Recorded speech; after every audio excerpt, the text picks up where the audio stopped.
Hi boys and girls, it's Mrs. Brooks here. So beginner band students, I've been getting a lot of comments from you and we've been working a lot in your private lessons with this problem that more and more of you are having. And that problem is, how on earth, Mrs. Brooks, do I get past song 100? Well, the problem is, you guys have been going through your book and you've been forgetting how I taught you to learn a song. You've been breezing through the book, hoping for the best, just playing notes and skipping to the top of that ladder in the steps of success. You've also been skipping past the yellow boxes that tell you things. So that's the bad news. The good news is 4 concepts that I'm going to work on with you today are going to get us past this bump. So the 4 concepts that we're going to work on that are going to solve your problems are we're going to learn our new notes. We're going to zone in on what an accidental is. We're going to zone in on what a key signature is. And we're going to remind ourselves of the steps of success. So I'm going to put this thing over here so we can kind of refer back to... That did not go my way. Okay.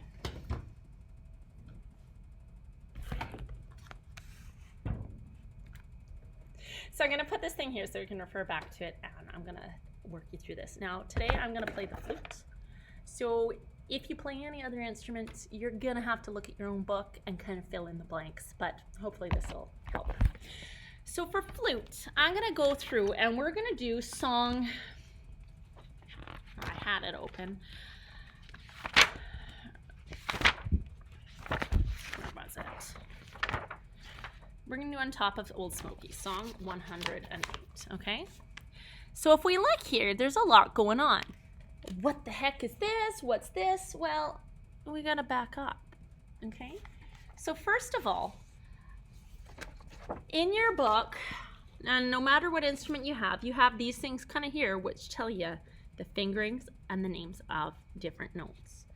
So, for example, over here we've got a D flat. Well, if you don't know what the heck this is, right here it told you what a D flat was. So, for a D flat on a flute, it's just this one kind of note here. Now, what the heck your note is on different instruments is going to be different, but still, you know, if you've got some notes you don't know how to do in a song, if you start flipping back a couple pages, look.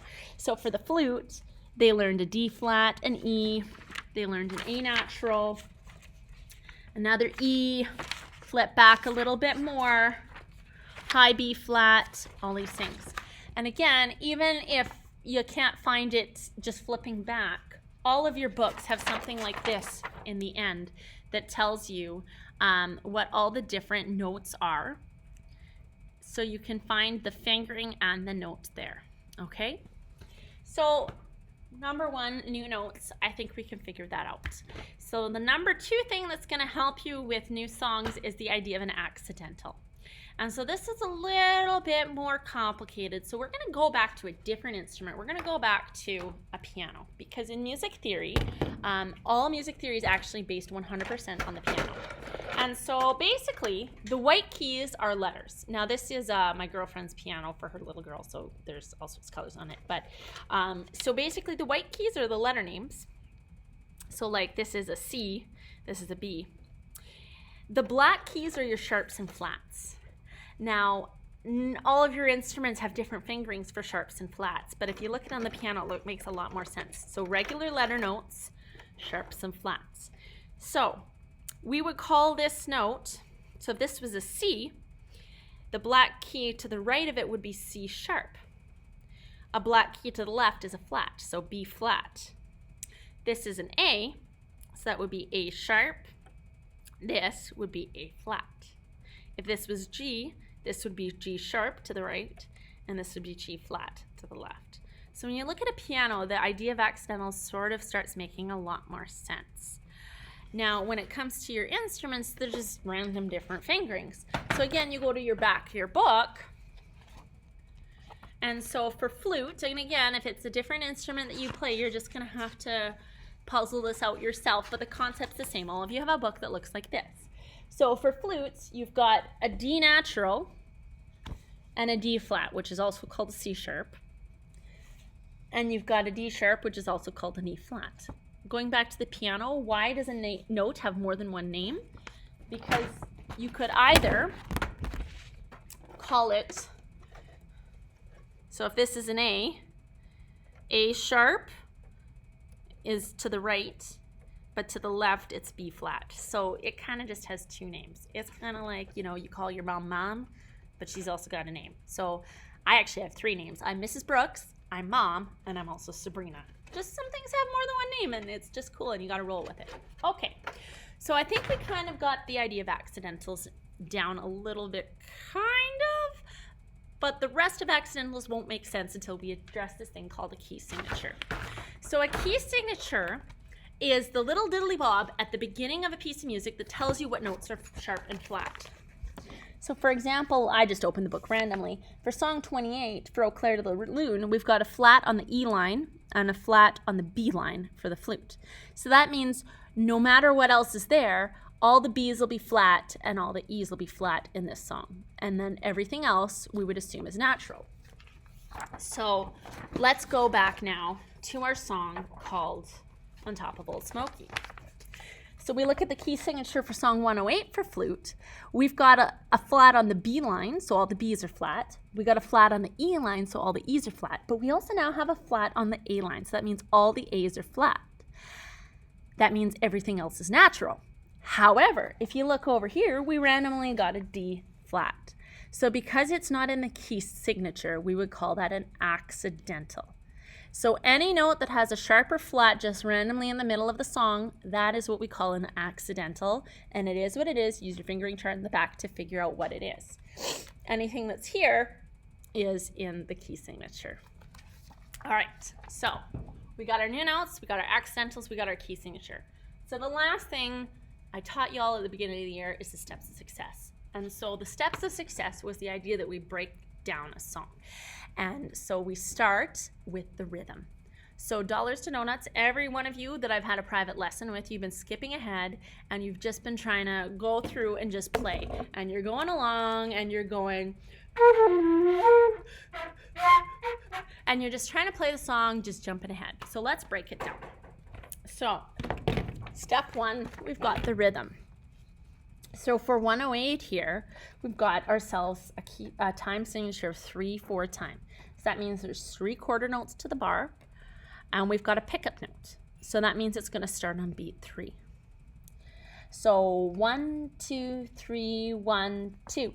3, 1, 2, 3, 1, 2, 3, 1, 2, 3, 1, 2, 3, 1, 2, 3, 1, 2, 3, 1, 2, 3, 1, 2, 3, 1, 2, 3, 1, 2, 3, 1, 2, 3, 1, 2, 3, 1, 2, 3, 1, 2, 3, 1, 2, 3, 1, 2.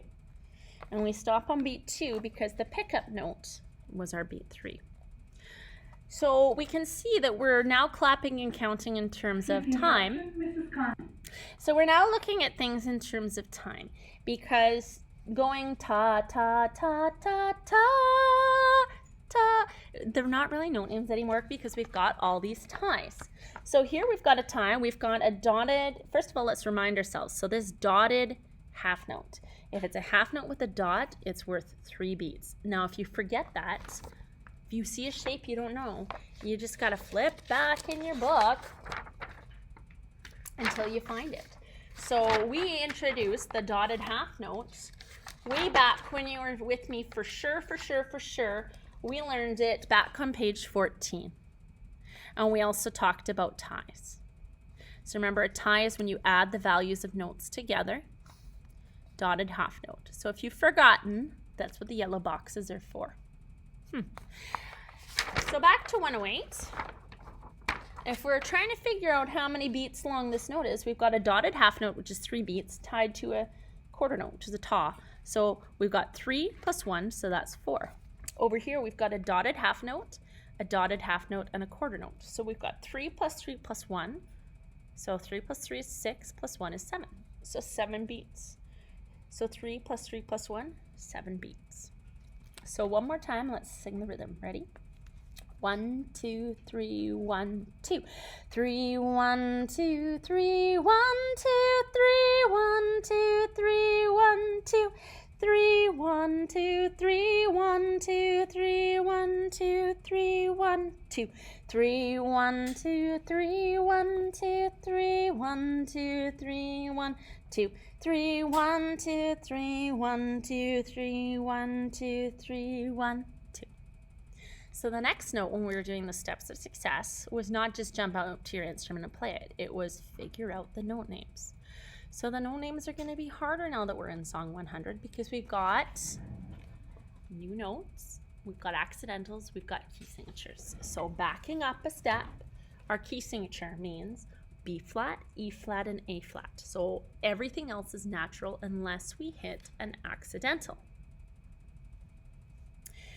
A flat, C, E flat, A flat, F, D flat, E flat, F, E flat,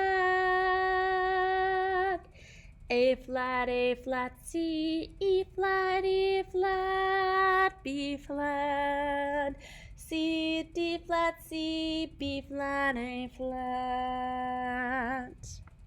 So again, if you play any other instrument, your notes are going to be different. Exactly what is in your yellow book for new notes, accidental, key signature is just going to be different. But the steps of success are going to be the same. You're going to start with that rhythm, and you're going to figure out your key signature and accidentals, and the next step after rhythm is going to be say the note names. After that, let's take it to our instruments. And now I'm going to put the book down so you can't see what I'm doing, but what I'm going to do is I'm going to read along the fingerings while I do the fingerings physically. A flat, C, E flat, A flat, F, D flat, E flat, F, E flat, A flat, C, E flat, B flat, C, D flat, C, B flat, A flat. And only then, once I got it right, would I move to the next step, which is playing. So if you make any mistakes in rhythm, you got to get the rhythm step perfect until you move to figuring out note names. And if you're making any mistakes on note names, you got to get that step perfect before you say note names and do the fingerings. Now, if I must amp any of my fingerings, I would want to do that step that I just did again before I go to the top step. Now I'm old. I just had a birthday on Saturday. I'm 34 and I started playing the flute when I was in grade 7. So I'm good. I can move to the top step. But that's only because I'm old and I have wrinkles. Lots of you are probably going to make mistakes on each step and need to do the step more than once, and that's okay and that's normal. And so the last step and last step only, and we're several minutes into this video, would you actually play.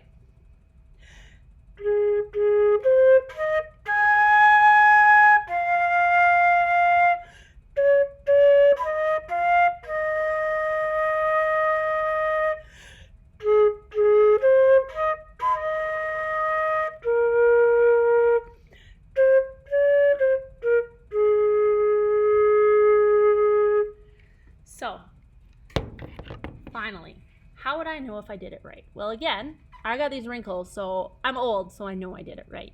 But for most of you, you don't know what these songs are supposed to sound like. So how are you supposed to know whether or not you've done it right? Well, there's that magic website I was telling you about all year long. So if you haven't, myeelibrary.com and all of your books have the activation code. Every single thing that you have, every single song here is on there. And your final step in practice should be trying to play along with the recording. If you're the same, that means you've mastered the song. If you sound at all different, it means you're not done practicing and you need to go back to the steps of success, which were more or less rhythm, note names and fingerings, play. And it's normal and a good thing if you do a step more than once. Remember, it's only because of my wrinkles that I get to move so fast. So that's about how much time, the time that I was blah, blah, blahing here, that you could expect for it to take to prepare one song. So if you're spending less than that and getting frustrated, don't be frustrated because you simply just haven't spent enough time to master it. So hopefully that helps. So what I'm hoping to hear from you guys this week is I want you to pick any song between 100 and 110. use the steps of success, use what I reminded you about new notes, accidentals, and key signatures, and learn how to play it. Have a good week, everyone.